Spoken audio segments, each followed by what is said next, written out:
My name is Ted, and I'm 56 years old. I own a small automobile garage. I was married to Kathy, who was 52 when we separated. I don't want my family to know what's happening in my marriage right now. I recently found out that my wife of 20 years is cheating on me. I discovered this by accident. Kathy, a nurse practitioner, was called in for an overnight shift. I couldn't reach her, so I called the hospital. They told me she left a few hours ago. That didn't make sense. Why would she tell me she had to work when she'd left hours ago? I decided to drive by her work to see if her car was there, but it wasn't. I continued driving around the area, but I couldn't find her car. I called her again, but nothing. It went straight to voicemail, so I left a message. I'm trying not to panic, but there's this sick feeling in my stomach. My wife has never kept anything from me, not even when we were dating in college.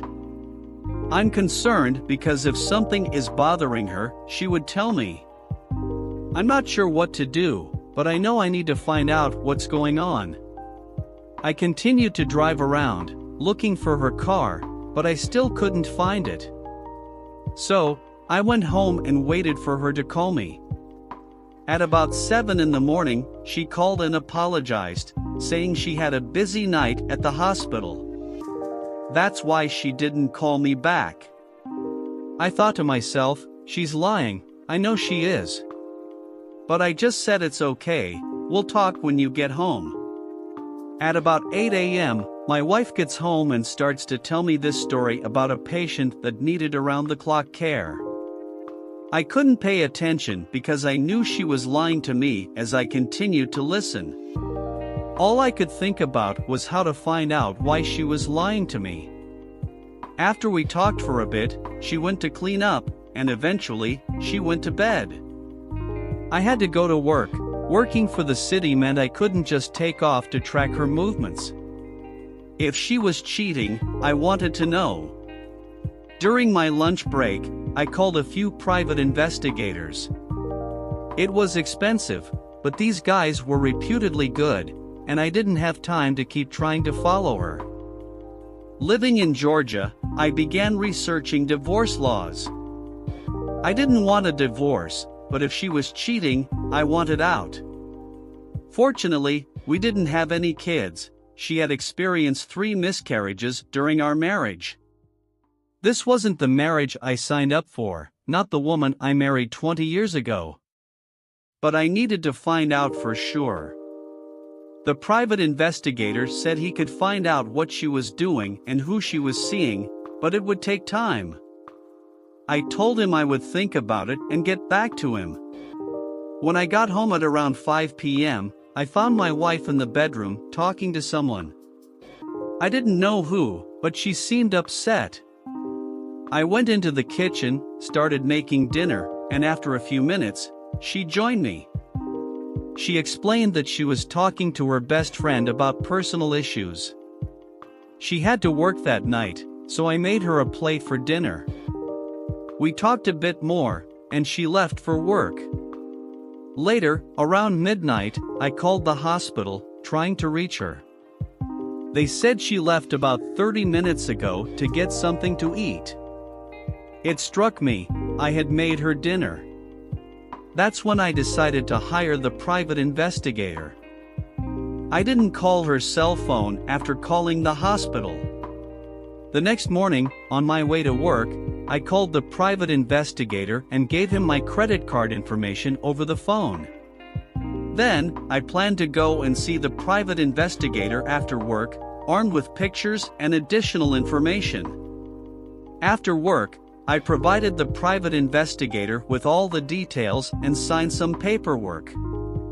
I made it clear that I wanted him to start right away.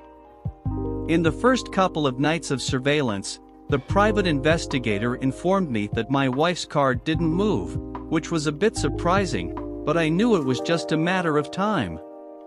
A few nights later, I received a call from the private investigator. He had some video footage of my wife going into someone's house.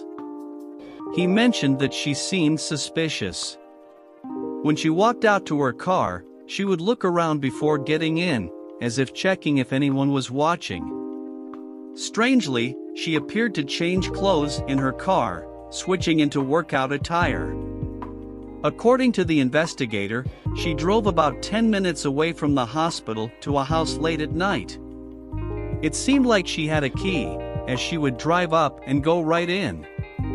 She stayed there for 45 minutes to an hour, and when she left, no one accompanied her to the door.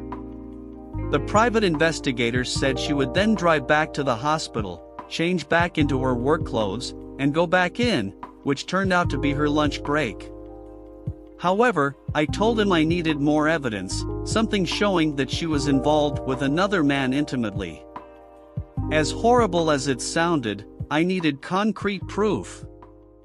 The private investigator assured me that he would continue efforts to gather more video footage. A few nights later, he called me back with more footage, revealing that my wife had met a man at an all-night diner. According to the investigator, she walked in, kissed the guy at a table, and sat down. He noted that she must have taken an extended lunch break since she was gone for almost an hour before heading back to work. However, this time, things didn't unfold the same way. After they ate, the private investigator said they both got into separate vehicles and went back to his place. They got out, walked up to the front door, and started making out before going inside. After receiving this surveillance footage, I instructed the investigator to compile it for me and let me know when he was done. Over the next few days, I started getting my affairs in order. I wanted to ensure that everything was taken care of so that I wouldn't have to worry about anything. I met with my attorney and informed him about the situation. He began helping me file for divorce and provided advice on the next steps. A few days later, the private investigator called and informed me that he had the video footage put together. I went over to his office, and he showed me the footage. Throughout all this, I hadn't told my wife anything or acted any differently. It's worth noting that we had a dead bedroom, and I wondered why. When my lawyer asked me if I wanted to go for spousal support, I was taken aback. I asked him about it, and he pointed out the significant income disparity between my wife, a nurse practitioner earning almost $100,000 a year, and myself, making about $55,000 a year. My attorney suggested going for spousal support, and despite my skepticism, I decided to give it a try. A few weeks later, we included the spousal support request in the divorce papers. When my wife was served with the divorce papers, she was shocked and called me to ask what was going on. I told her, "I think you know what's going on." She inquired if I had someone following her, and I admitted that I did.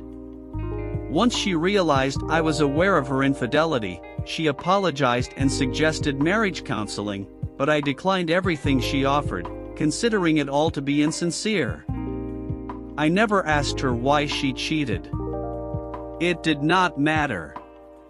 The dead do not question their killers why they were killed. She killed my faith and our marriage. It does not matter anymore. I moved out and got my own apartment. The house was hers, a gift from her father before we were married, and I didn't want it. However, I pursued spousal support during the divorce hearing.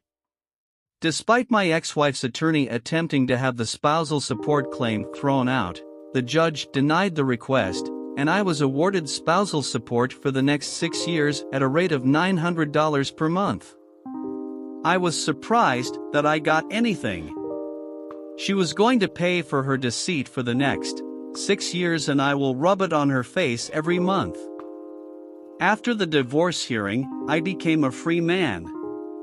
I never heard from or saw my ex-wife again. In the following weeks, the private investigator and I kept in touch, to some extent. It turned out that the guy my ex-wife had an affair with was a police officer who was also married.